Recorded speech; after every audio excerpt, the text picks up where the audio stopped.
Hello, folks. Welcome to Between Awesome and Disaster. This is your host, Will Carey. I appreciate you being here. I appreciate you tuning in. I hope wherever you are, if you are inside, I hope you are doing well, taking care of those closest to you. And if you're outside and if you're in the streets, I hope you're staying safe, wearing a mask, and that you're taking care of those around you. But I know you are, because I know that that's the kind of person you are. This is today where I'm now at about 100-something days into quarantine. Apparently, my fiance thinks my mind is slowly turning to mush because I've started. If you guys remember those round snack cheeses, like Baby Bell or something like that, I've been taking bites out of those and having little conversations with myself. If anything, it's an indication that maybe I need to reach out to more people and have some more conversations, like the one I'm going to share with you today, folks. I'm incredibly excited to share this interview with you guys. My guest on the show today is Chris Demakes. He is the vocalist and guitarist from the ska punk band Less Than Jake, one of my absolute favorite bands and one of the most fun concerts I've ever been to in my entire life was when I was in college at Towson University. Maybe my last couple of years, maybe right after I graduated, at Ram's Head Live, which is an awesome venue in Baltimore City. I went and saw Less Than Jake, Real Big Fish were the headliners, and then Streetlight Manifesto and Against All Authority were on the bill as well. And it was like maybe the most fun I have had at a concert in my entire life. This particular concert, if some of you, if you're listening that are Less Than Jake's fans, this is the Price is Right tour. And at that particular spot, because of the Price is Right games they would play to determine what album they were going to play songs from, both games were losing streaks. So I heard lots of losing streak that particular night, which for somebody like me who was kind of introduced to the band through not just that song from the Good Burger soundtrack, I'm a Dude, which we will talk about. I did mention in the interview, but also their album Anthem, which if for those of you who don't remember, has Science of Selling Yourself Short and She's Gonna Break Soon. That was my introduction. Those were my introductions to the band. So to go back and hear like the stuff that like your cool older brother would tell you, like all my best friends are metalheads and Johnny Quest thinks we're sellouts, it was really pretty exciting. And Chris, it was a wonderful conversation. I think we covered a wide range of stuff. I've been slowly, I mean, as weird as it is to say, I have been making the best out of the situation I find myself in, and I'm glad that I have the ability and the resources to be able to have to connect with and reach out to the people that I've been having on my podcast. So if you are a part of that, even if you are not in a band that I loved in my formative years, I want to thank you for being here. And if you guys enjoyed this, I have over 160 other episodes for you to enjoy. It'll get you through a few days of quarantine. And thanks for being here, guys. And let's go to my chat with Chris from Less Than Jake.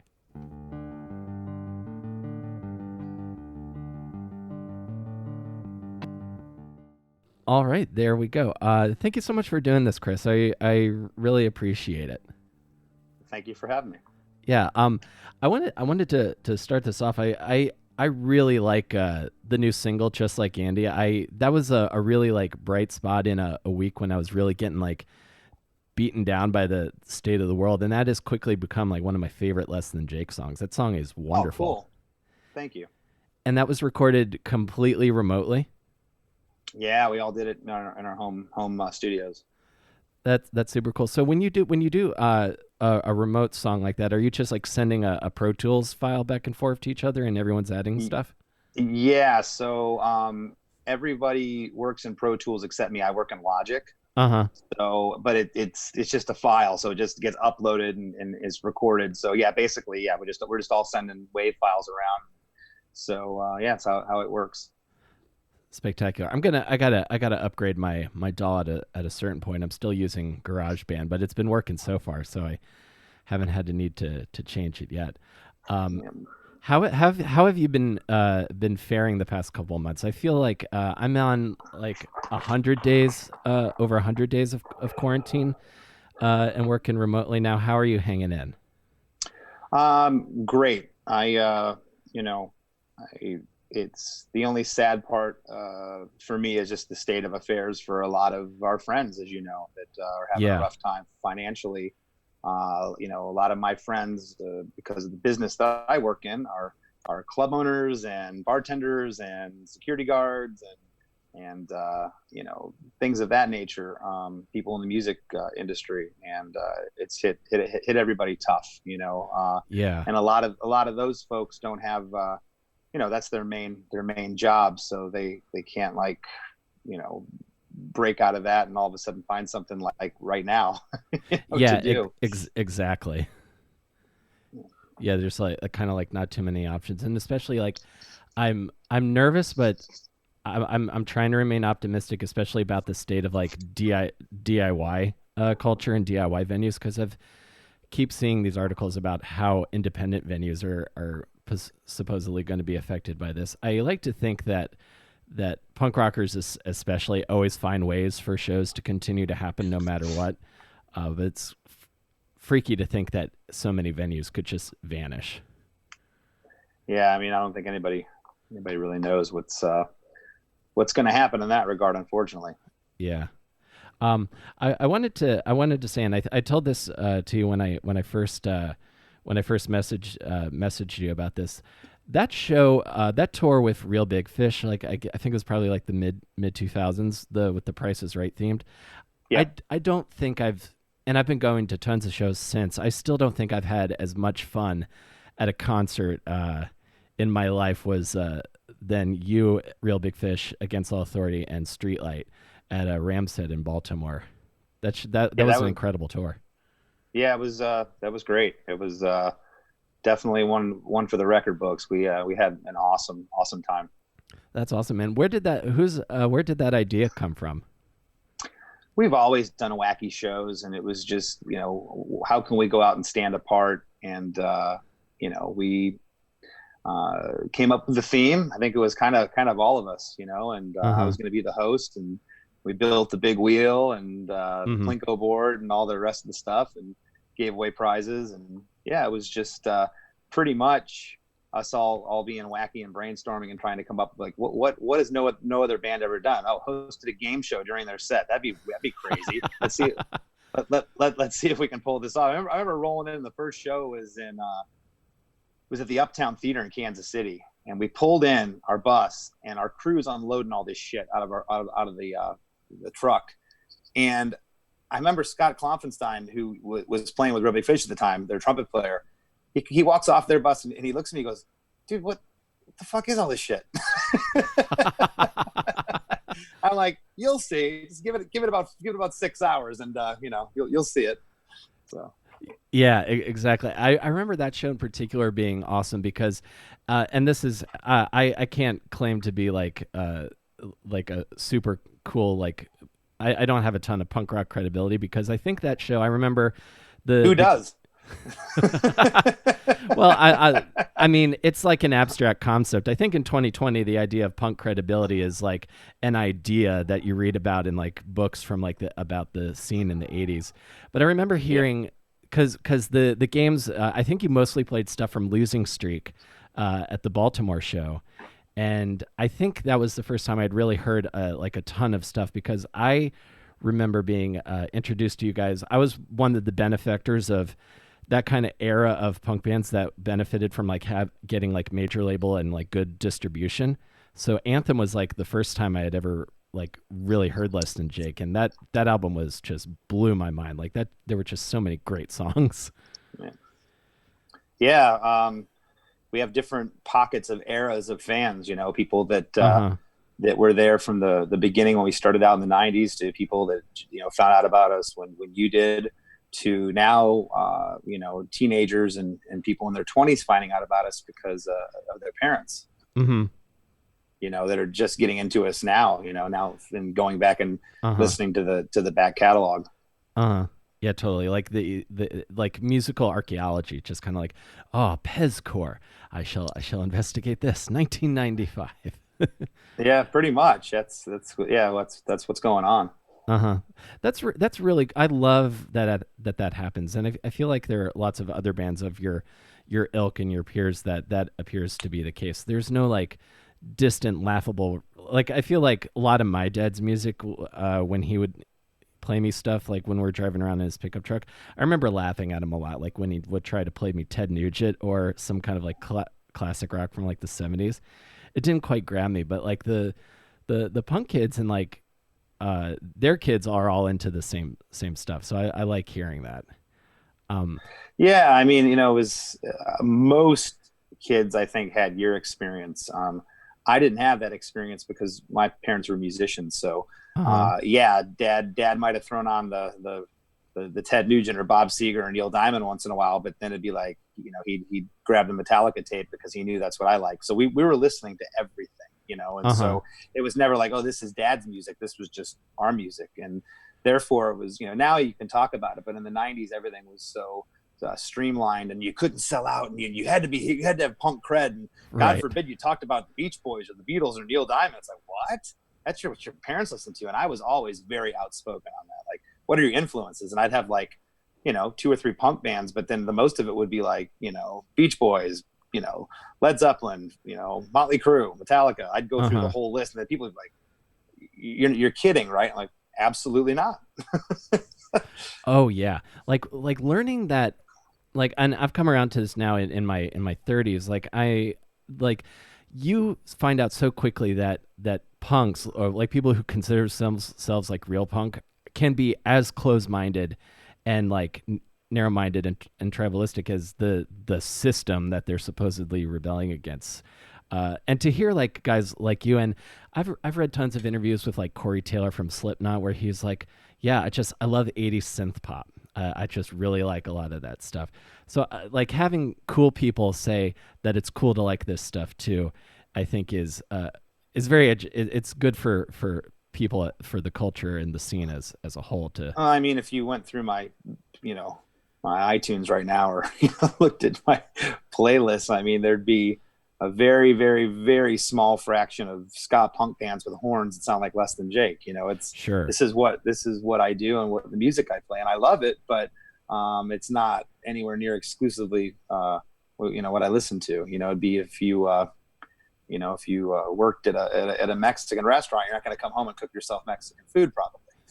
Oh yeah. So. I don't know if that analogy actually works, but you know what I mean? Like, if you're immersed in something, you have to have other outside influences. Oh yeah, absolutely. When I was a barista, I didn't drink a ton of coffee at home. Yeah. I was a little like roided up from the stuff, from consuming it all day. So yeah, that analogy makes perfect sense to me. So your parents were musicians also. What did they play? Dad played the guitar and sang, and Mom sang with him and played tambourine, and they had a drum machine accompaniment with them, and they played for years. Oh yeah. Very, very successful. Yep. That's awesome. So they were like a duo, and they would tour around. Yeah, they were called the Doug and Sharon Duo. That's who they were, and they started in Michigan, and then we moved to Michigan when I was 7, down to Florida. Mm-hmm. And they built up a following down there. So my earliest memories were going in and out of bars and nightclubs. They played everything from weddings to graduations to birthday parties to bar mitzvahs to retirement parties, moose lodges, elks lodges, and everywhere in between. Oh yeah, so that was all kind of ingrained in you, like very early on. Oh yeah, it was just part of the DNA. I mean, Mom and Dad could sing amazingly. Their harmonies were like spot on. I mean, they, a professional musician by definition is somebody who gets paid to sing, and they were professionals. They got paid. But in terms of like being known in another lifetime, they could have been as big as any singing duo out there if they would have went that route and been songwriters and such. They were as good as anybody out there. They were fantastic. Oh, that's yeah, absolutely. Like there are so many just like amazing musicians that I guess don't that people never hear of. But did they ever record any stuff? Is there anything of theirs that people can find? Nothing online, no. But actually, if you tune into my podcast, which is called Chris Demakes a Podcast, in a couple weeks, I have a special Father's Day episode that's coming out on Father's Day, because my episodes usually run on Monday. But that following week, I'm gonna start bi-weekly, or at least once a month. I'm gonna do a special episode of the podcast. It's gonna come out midweek, and I'm gonna have I taped an episode yesterday with my father, so he'll be on there, and I'm actually gonna play a snippet of him and Mom singing in the episode. Oh, that's awesome! I'm gonna subscribe so I can hear that. That sounds super cool. So you're originally, and I want to ask you this because for some reason I thought that you have roots in New Jersey. I don't know if it's from lyrics. Yeah. So our old drummer Vinny, he was born in New Jersey, and so he lived there till he was 16. So a lot of our first records that we were writing, he was in his early 20s. 21 years old, and we were writing those records. So New Jersey was still fresh in his mind. So a lot of those early lyrics and songs are from that period of his life. Oh, gotcha.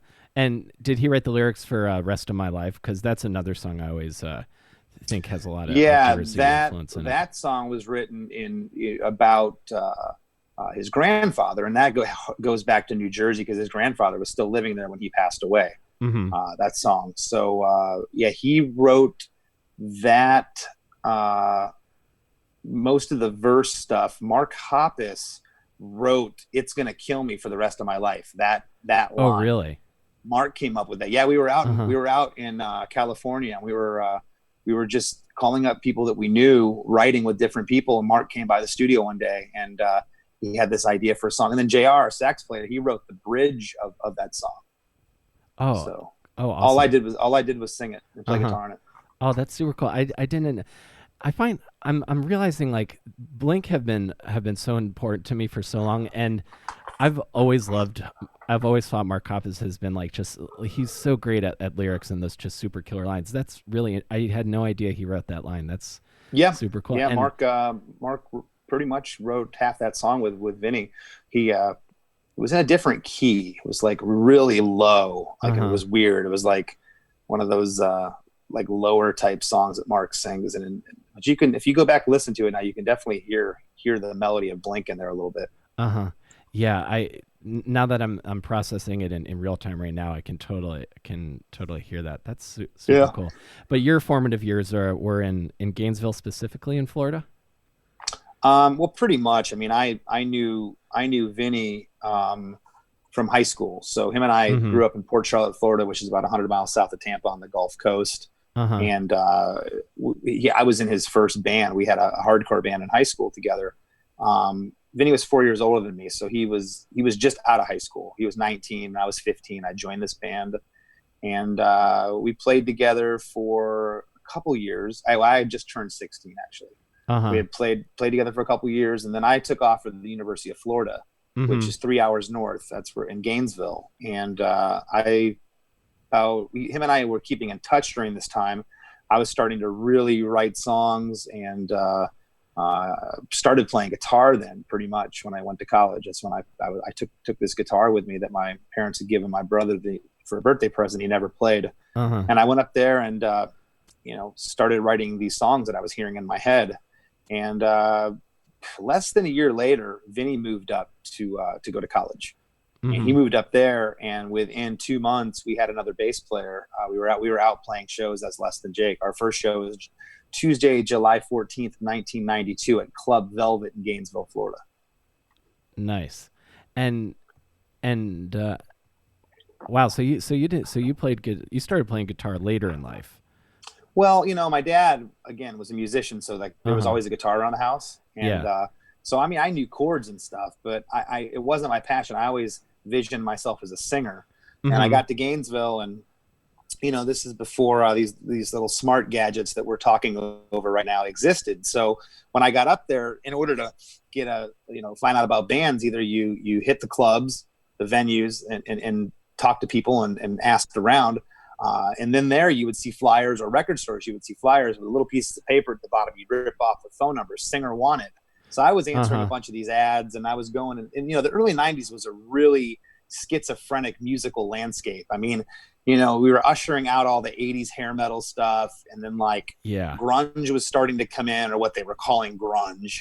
I always hated that term, but alternative music was the thing. And so I would show up, and like there'd be some dude with a mohawk and like a Bad Religion shirt, and there'd be a guy next to him looked just like Eddie Vedder with a flannel on, and there'd be some dude next to him that was like looked like he was in a funk band or something, and like they'd be like, so man, so what we're going for here is you know, we want you to like you know, have like it's kind of going to be a mix between Pearl Jam, Bad Religion, and you know, Fishbone. And I'd be like, okay. And so I would go and like try to audition probably 3 or 4 bands. And you know, at this time I was still about 4 months shy of my 18th birthday. I started kindergarten early.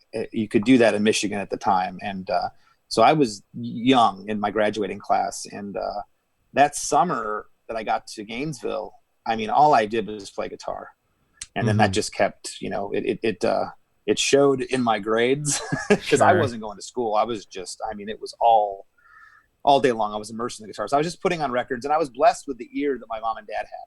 So, you know, I knew I could sing kind of. I was still learning back then. Yeah. But singing in pitch and in tune, I kind of had a grasp on that. But as for guitar chords and stuff, I just started figuring stuff out and played all day, practice. And then, like I said, Vinny moved up a year later, and 2 months after he moved up, we played our first show. That's awesome, man. And what records were you playing along to when you were teaching yourself guitar?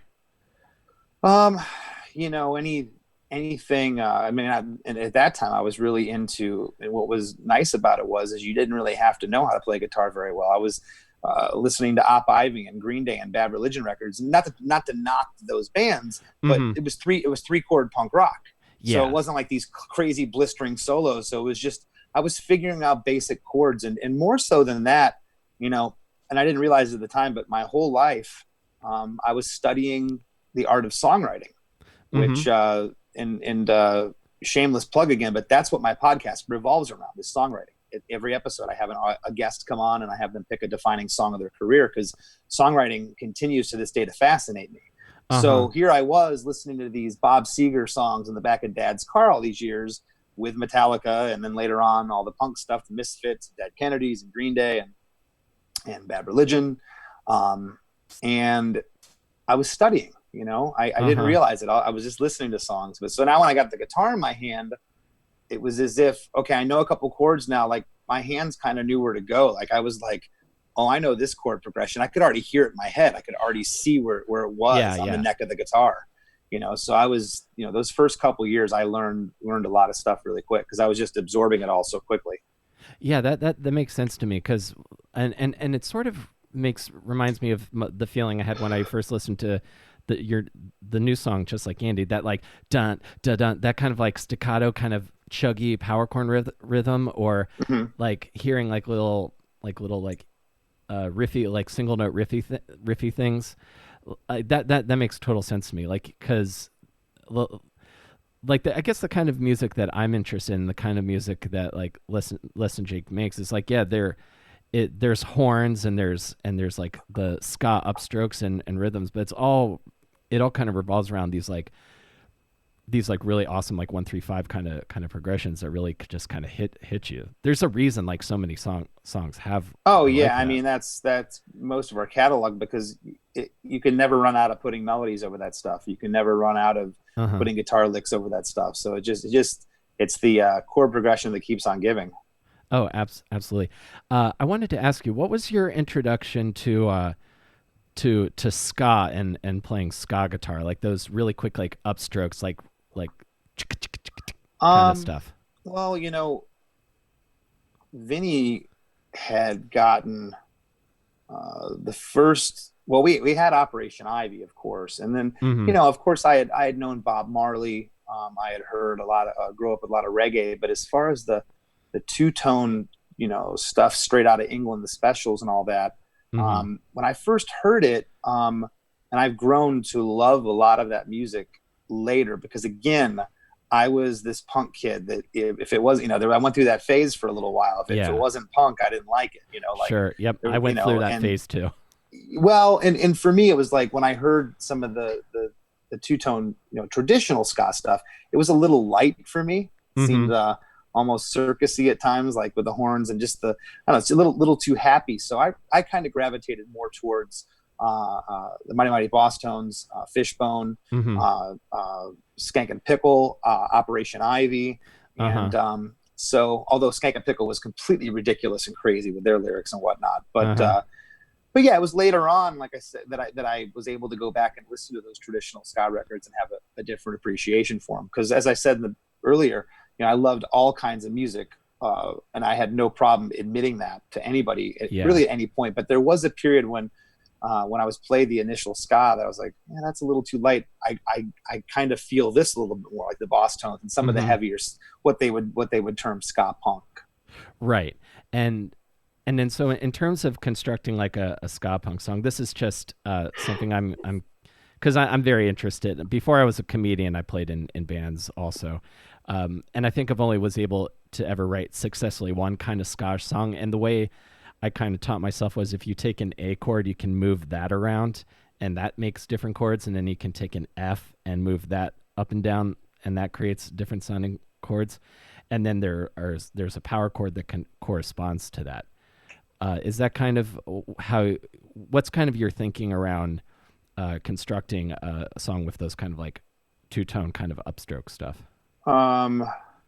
I've never thought about what you just said. I have no idea. I mean, I honestly, I knew I could play that stuff because my dad had a quick wrist. He could play really fast. He never played ska, but he played these crazy rhythms, and he could arpeggiate with his wrist, like he could pick really fast these open chords and like pick them. And so I was just kind of blessed with that. And again, if you break down, it doesn't matter if it's a ska song, a punk song, a Taylor Swift song, or a rap song. There's a progression of it, So you could, and that's why covers work. It's like a ska band will take a song from someone in the 80s and make it into a ska song, because it's all music and it all translates. So for me, it was never like, I have to write a ska song. It has to be like this. It was like I'd sit down and start playing something, and I'd find a cool chord progression. And sometimes to this day, I'll play it kind of rock or punk, and then I'll be like, no, this should be upstroke. It feels better that way. Or sometimes I'll write it upstroke and be like, it doesn't. This riff's too powerful to be that. It should be heavier. No, totally. Did you get into Madness? That's my reference for like what inspired what became ska and ska punk. Yeah, and and again, Madness was one of the ones that was a little later, because I was introduced to Madness not from a ska sound, but they had a huge hit, and I don't think you were born yet. They had a huge hit around 1983 called Our House. And that was like for lack of a better word, like an 80s synth pop dance song, right? Was it that song that goes "Our house in the middle of the street"? That's Madness. I didn't know that's Madness. Yeah. Oh wow. So now that was my introduction to Madness. I knew who they were, but then people are like, Madness is ska. I'm like, that's not ska. It's kind of like people that refer to No Doubt as ska, because No Doubt at one time was a ska band, but when they hit mainstream, their Tragic Kingdom doesn't sound like ska at all to me, So, but then I, of course, went back and found Madness's catalog. I'm like, okay, that was a novelty hit. That wasn't really what most of their stuff sounded like. Yeah, exactly. I was talking to Mitch Allen, who was in SR-71, and Right Now is a pop punk song, but they're not really a pop punk band, but they always got lumped in with like bands like Blink and Green Day because of that one song, but they're more of a power pop band, if anything, I think. So okay, so Les and Jake start playing in the early 90s, and I'm curious, like who was around during that time, because when I think of like really fertile music scenes for this kind of music, South Florida, it always comes up. It's like South Florida and New Jersey as like having these really fertile, excellent, like punk and hardcore scenes. Yeah, I mean, it was, Gainesville was, from where I came from, it was this mecca. There was 3 or 4 venues that had live music 7 nights a week. National bands were coming through. I mean, before these bands were a household name, I saw them all. I saw Jawbox, Helmet, Green Day, Fishbone, No Effects, Mighty Mighty Boss Tones, Bad Religion. Everybody rolled through Gainesville, you know, and I'm talking like I saw Green Day play to, 200 people. So Gainesville was just a great spot. It was great for a number of reasons. Florida is such a long state.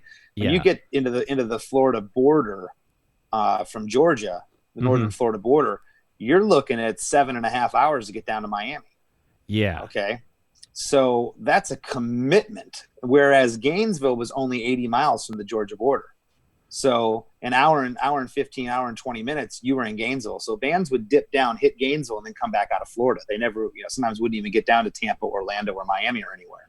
Right. So we got all kinds of shows. I mean, we were just, and it was great because I was able to get out and see all these bands that I loved, that if I was still living 3 hours south, that I would have never had a chance to see. Yeah. Oh yeah. No, that makes total sense. Like I grew up in the boonies of Maryland, but we were an hour from Baltimore, an hour from DC. So we would always have to like go up to like see bands at like the 930 Club or I'm not even sure. The Record Theater, I think was still around. But so Gainesville's kind of strategically placed to catch lots of like the cool bands that are on the upswing. Well, yeah, I mean, it was just by luck. It was just, that's where it is on the map, and it had a great scene. So bands knew that they could stop there. There was a label called No Idea back in the day that operated out of Gainesville, and a lot of bands had records on No Idea, or at least were on a compilation. So they kind of knew that there was already a built-in audience. If you were a certain kind of band, especially if you were a No Idea band that was coming through Gainesville in the early to mid 90s, you were guaranteed to have 100 people at your show.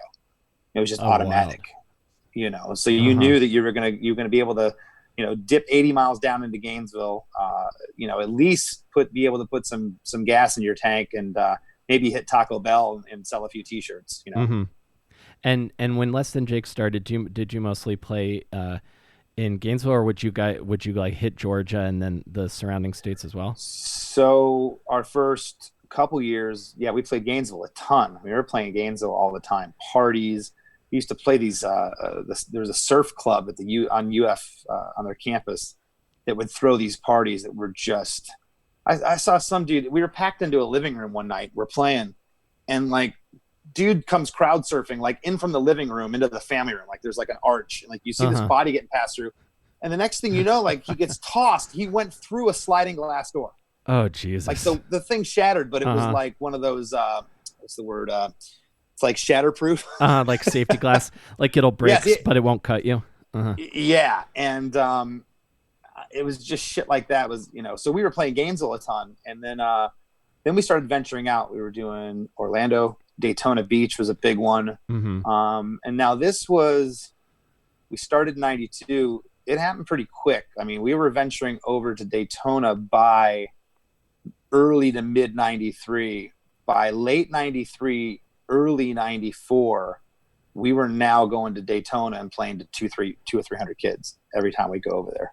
And like it would grow every time. Like I remember the first time we went over there with this band from Gainesville, we played like 40 people. There was this venue called Up and Atom, and it was called Up and Atom for like maybe a year, and then it changed to Black Eyed Susan. That was the name of the venue, and it was right down by the beach in Daytona. And next time we went there, I don't think it was with that same band, but we went by ourselves, and there was like 100 people. Like the audience had doubled and then some. And then we went back, and it was just like 200 kids. You couldn't fit a body in this place. And then we'd start playing Jacksonville and Tallahassee, and then we didn't get out of Florida until June of '95. Our first show was our first U.S. tour we embarked on, because we weren't going to go out and lose money. We put an incredible amount of work in those 3 years. We wanted to go out and have a successful tour. So we aligned ourselves with bands in each of the cities that had followings. We played the places that we were on a compilation, like, it's Baltimore, and there's a record label, XYZ Records has us on a comp. Cool. We're going to play with the other bands that were on that comp. And again, we were guaranteed to have 100 people even on like a Tuesday night. So we were very, very strategic. Yeah, that and this is all just like putting it together yourselves, just like thinking, okay, what makes the most sense? that is very business savvy, and I feel like lots of, maybe especially the band I'm in right now, we should think about stuff a little more strategically. As I say this every time someone asks me. I mean, I hit the lottery. I have five guys that with business degrees that don't have a piece of paper to show for it. I mean, the 5 dudes that I had in this band, I say 5 dudes. We had a lady at one point play sax years ago, but everybody who's been in this band at one time or another were all highly intelligent and strategic in how we wanted to go. Every day counted. It wasn't like, yeah, well, I'll see you guys in a week. No, it was every day.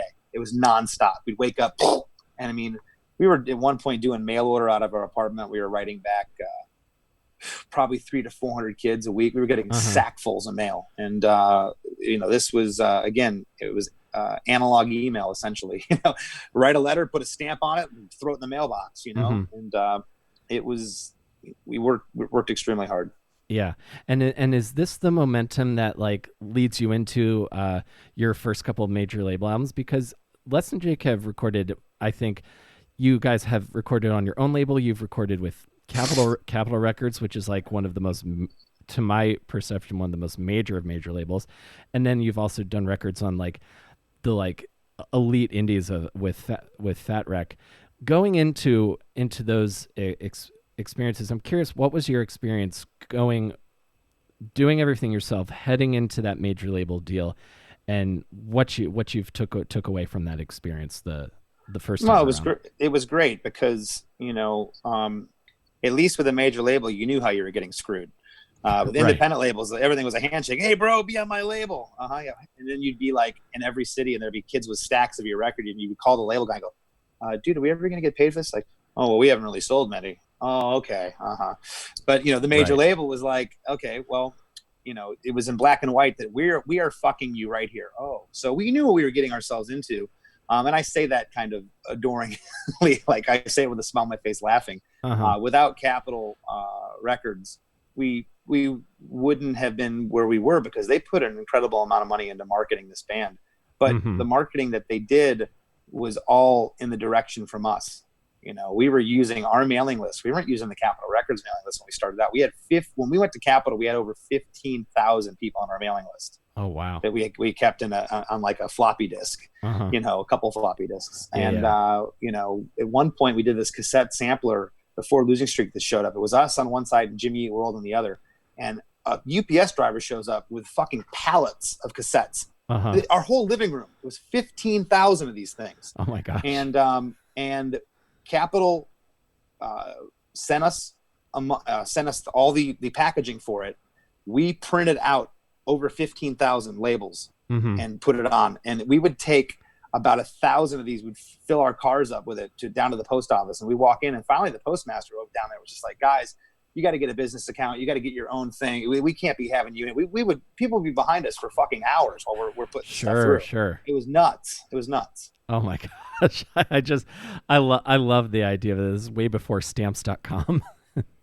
Oh yeah. It was before any of that shit. And, so yeah, it was just, the label was great. We got out, we were touring 9 months out of the year. I mean, I lived in a van for, all of 95 to probably 98, like four years solid of sleeping in a van, Oh, that's wild.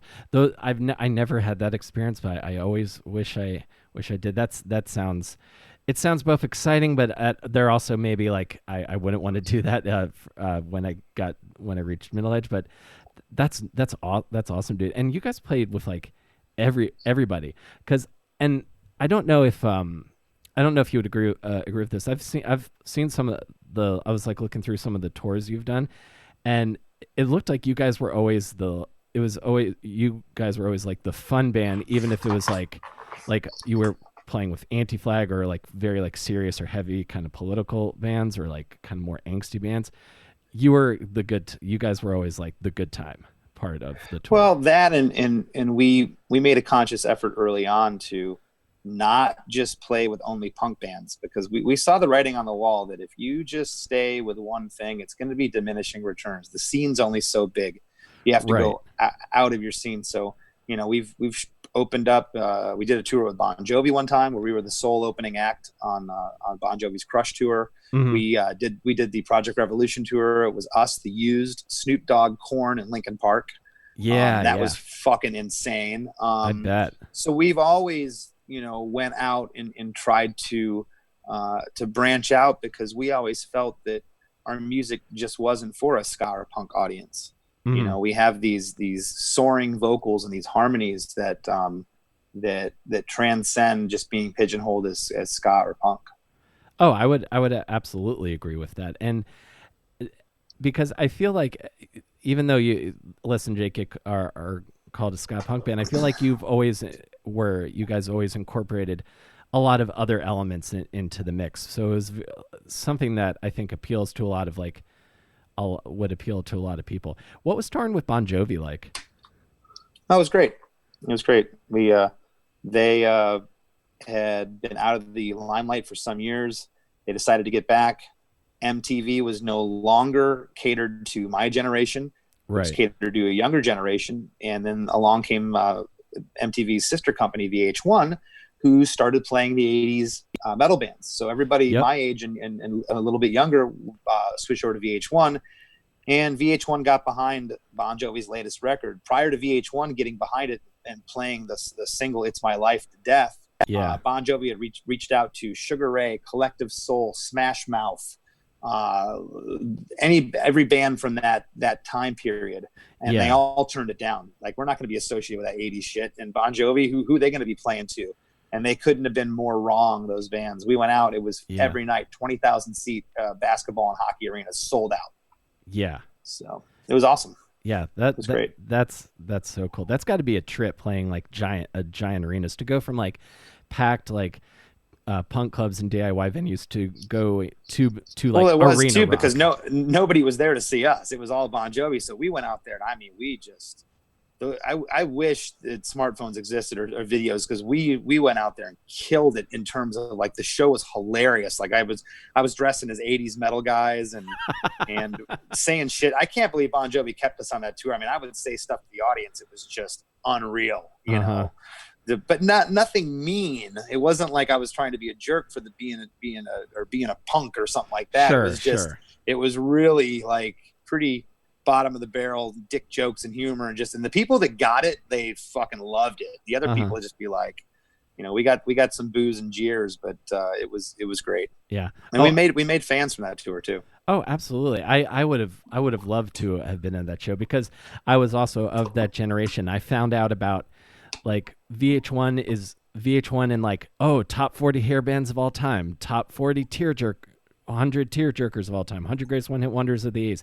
I found out about all of that stuff. I guess kids nowadays find out about it on YouTube from like music YouTubers, but like that's how I learned about all that stuff behind the music. Like, AC/DC, okay. My dad never played me AC/DC, but I was like, I'll find out about him from there. That's killer, man. And how long does Les and Jake do all of their? Do you do all of your own stuff on your own label, or your new album's going to be on Pure Noise? Yeah. Yeah, it's gonna be on Pure Noise. Yeah. But the stuff we've been doing in quarantine, that song "Just Like Andy," when we just released our second one from quarantine, came out last week. It's called "Spirit of 20." So go check that out. So that's all independent that we do, and we still release stuff independently. But the new record's gonna be on Pure Noise. Oh, that's very cool. They do lots of great stuff. I wanted to ask you, just because I'm a big fan of Anthem, and Rob Cavello was your producer for that, right? Yes. Now he's a name that I've been hearing and attached to every band and album I've liked for maybe like the last 20 years. I'm curious, what was working with him like? Did you like learn anything about production or songwriting during that time? Oh yeah. Rob was great. He's of course probably most well known for producing Green Day's Dookie and American Idiot and a bunch of Green Day records. Mm-hmm. He's done a ton of stuff, but that's probably what he's most well known for. We had the opportunity to pick a producer for Anthem. We had a budget; we could get whoever we wanted. And about 6 months prior to doing the record, think it was Vinny and maybe Roger and I went out to dinner with Rob one night and thought this guy was really level-headed and really cool. And so we were going to do the record in LA or Malibu, which we ended up doing most of it. But we get a phone call one day from Rob. He's like, yeah, I decided we should kick this record off with a bit of fun. We're like, okay. He's like, yeah, let's go track the bass and the drums in New Orleans. I'm like, what? He's like, yeah, I found a studio down there. It'll be fun. And I'm like, all right. So the first night we get down to New Orleans, we load all our shit into the studio. We're not going to start work until the next day. But we go down to the French Quarter, and Rob's like, yeah, I'm taking you guys out to dinner. Well, he takes us to this place, and like, we walk in, and I immediately said to Rob, I go, are they going to let us in here? I mean, we're in shorts, like, right. You know, blue hair, Roger with his dreadlocks, like looking like we're straight out of a fucking, you know, the gutter. And, you know, flew in that day. And he's like, yeah, they're not going to say a thing, meaning we're going to spend so much money here. Not going to say a word. Right. And we walk in, and it's like a black tie affair in this place. And I start looking at the menu. There's no prices on the menu.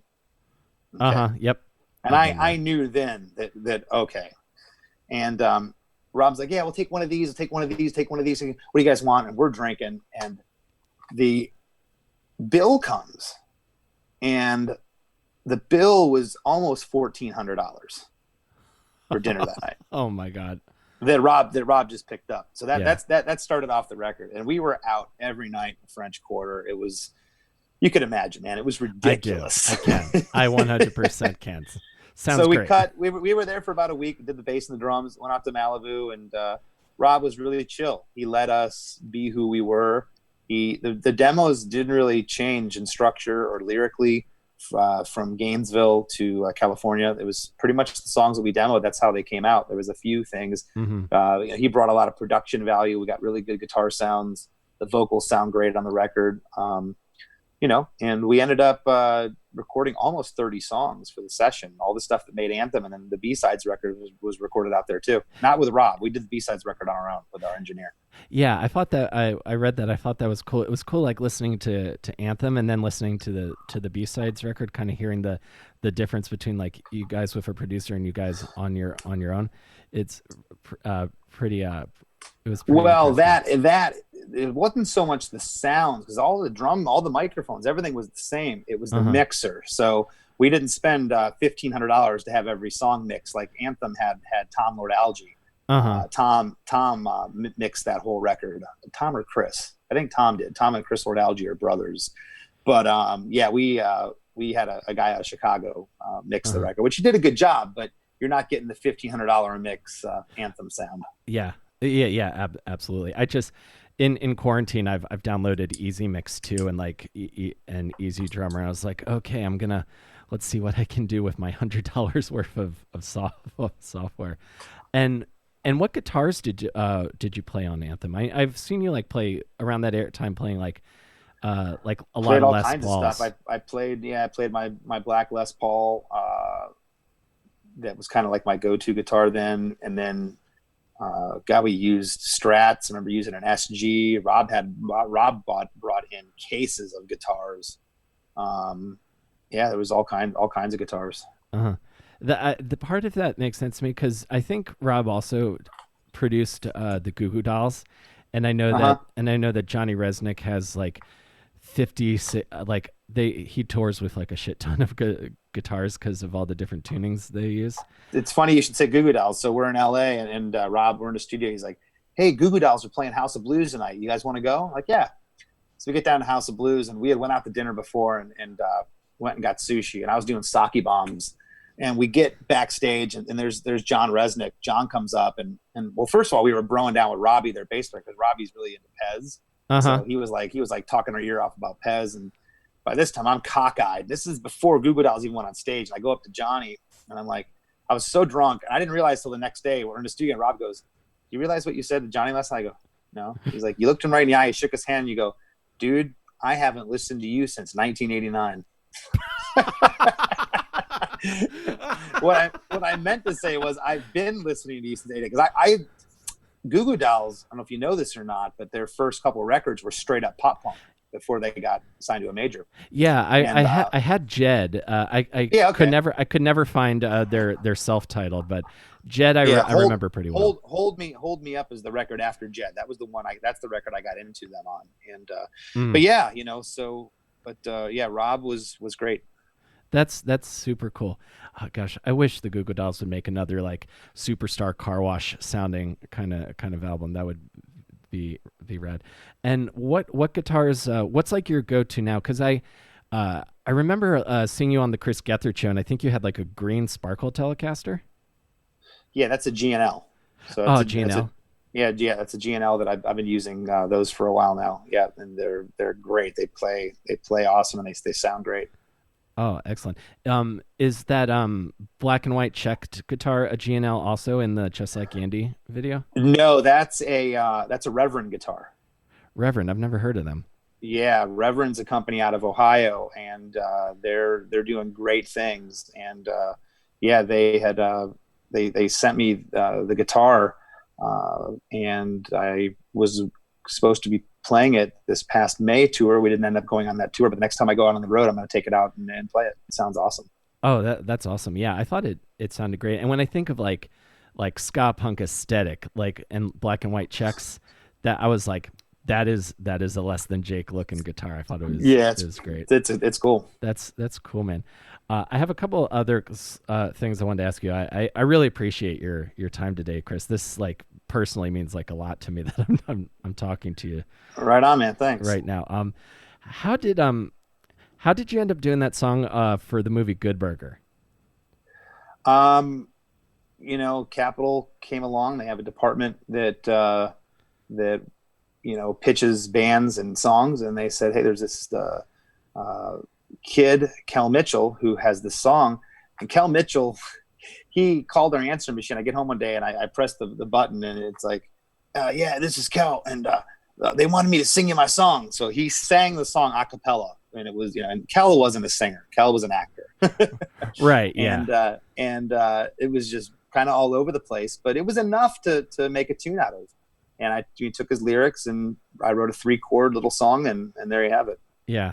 That's fun. I remember I remember going to see that movie and thinking the vocal worked for the song because of that character Ed from that sketch.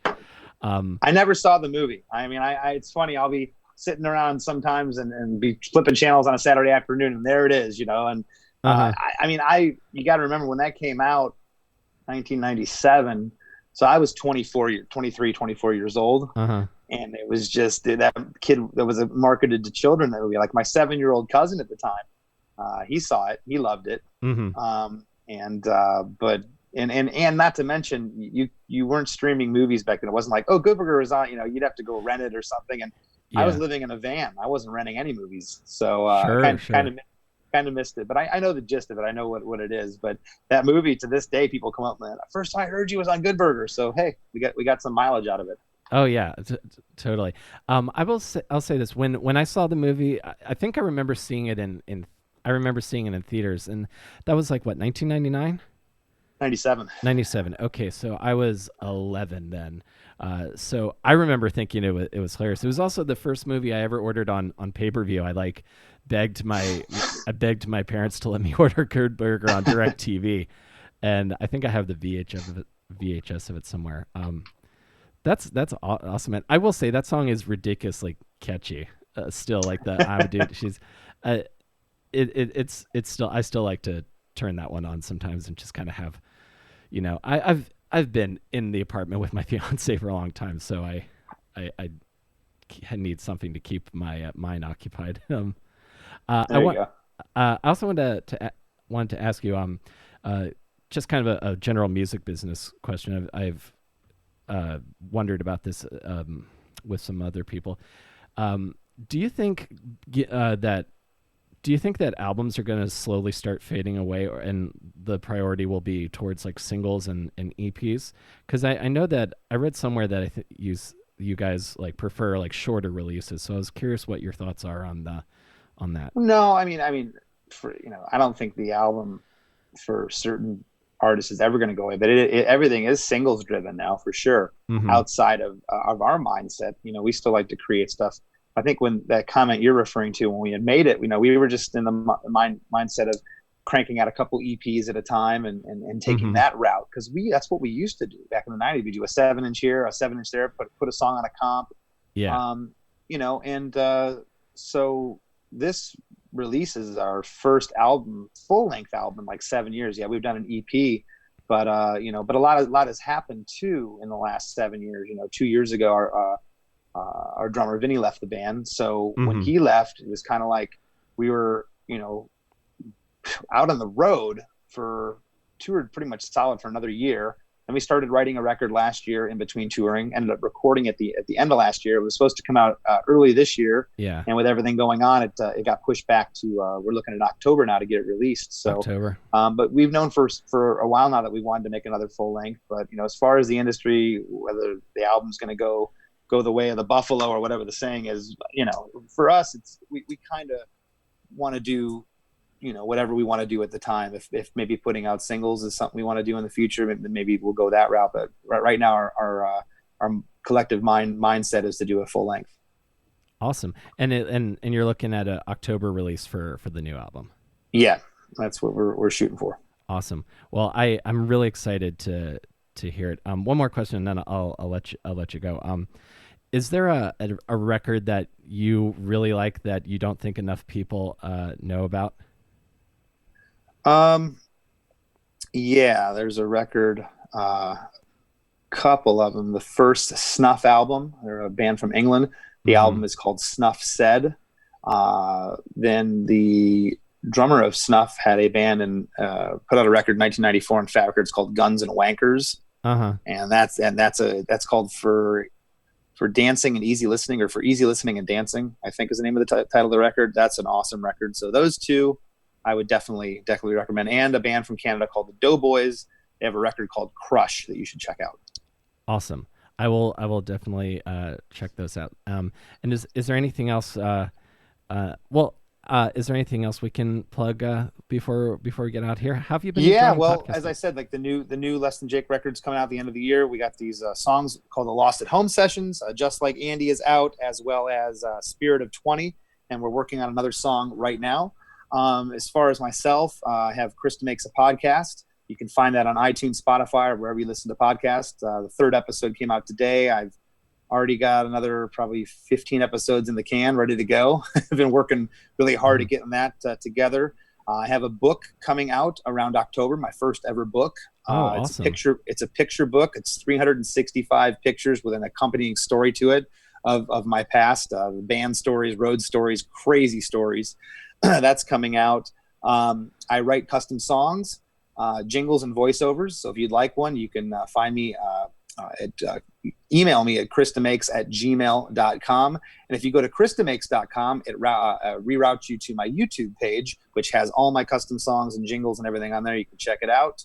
I also do live one-on-one video sessions. I will collaborate with you on a song, produce a song, talk about the music business, talk about social media, marketing, anything pertaining to the music business. Also looking into, once I can get up and rolling again, my agent is looking for speaking engagements for me for high schools and colleges to speak about music. And you can find me on Instagram at Less Than Chris D, at Twitter at Less Than Chris, and I have a Facebook artist page at Chris Demakes Official. And I think that's about it.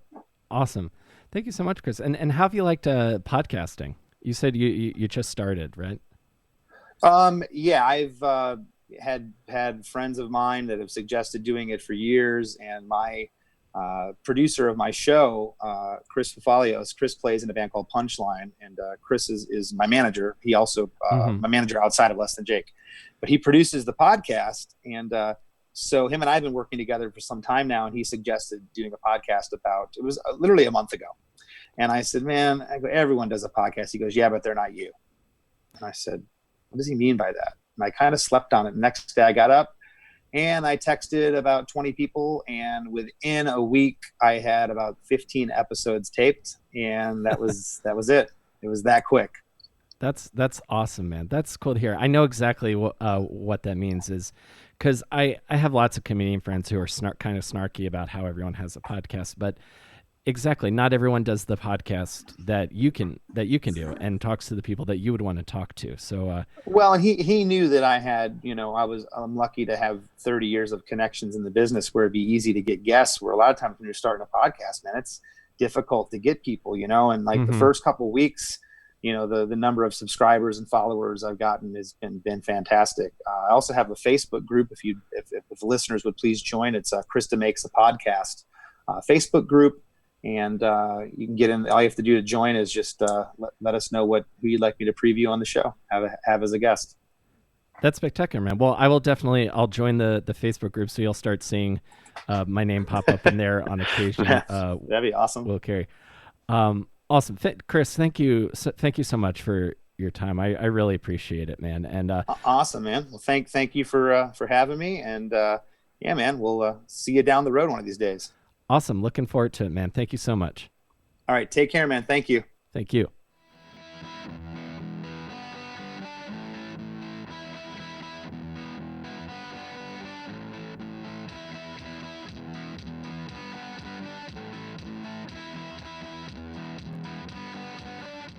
That was great. I hope you guys enjoyed listening to that as much as I enjoyed having that conversation, because that band has meant a lot to me for a large number of years. And it was super great to get a chance to talk with Chris and to hear that there's so much great stuff on the horizon, not only the new Less Than Jake album, but also Chris's book and all of the speaking engagements and stuff that he does. I didn't know that. And hey, I learned something. I did not realize that Mark Hoppus worked on The Rest of My Life, that song from In With the Out Crowd. That was really cool to find out. And that was just really, really great. And also, if you guys have not heard Just Like Andy or Spirit of 20, the new Less Than Jake singles, you can check out the Less Than Jake Bandcamp for those songs. And of course, you can listen to Less Than Jake wherever you get your music. And I'll have links in the description as well. Follow Chris on all social media platforms. And hey, maybe get a custom song written for yourself. I want to thank you guys for listening. If you enjoyed this, or if this is your first time listening to my show and you think you want to listen to more, I have over 160 something episodes that I've done since I've been doing this podcast. We're available on Apple, Stitcher, Spotify, whatever your podcast player of choice may be. You can also get, if you want, a free month of Stitcher Premium if you sign up with the promo code AWESOME. That is a free month of Stitcher Premium when you sign up with the promo code AWESOME. I also want to give a shout out to my supporter on Patreon at the awesome producer level, Maribeth Mooney. Thank you so much for your support. I really sincerely appreciate it. And if you guys want to, you can check out patreon.com/awesomedisaster. Check out the stuff that I'm doing over there that is exclusive to subscribers. And thanks for being here. If you're a Less Than Jake fan and you took time out of your day to listen to this, that really means a lot to me, because I'm just trying to make the thing that I would want to hear, and I hope you guys enjoyed that. I hope I did you proud if you're a fan of Less Than Jake. So thank you guys for listening, and I will see you next time between Awesome and Disaster. Stay safe, everybody.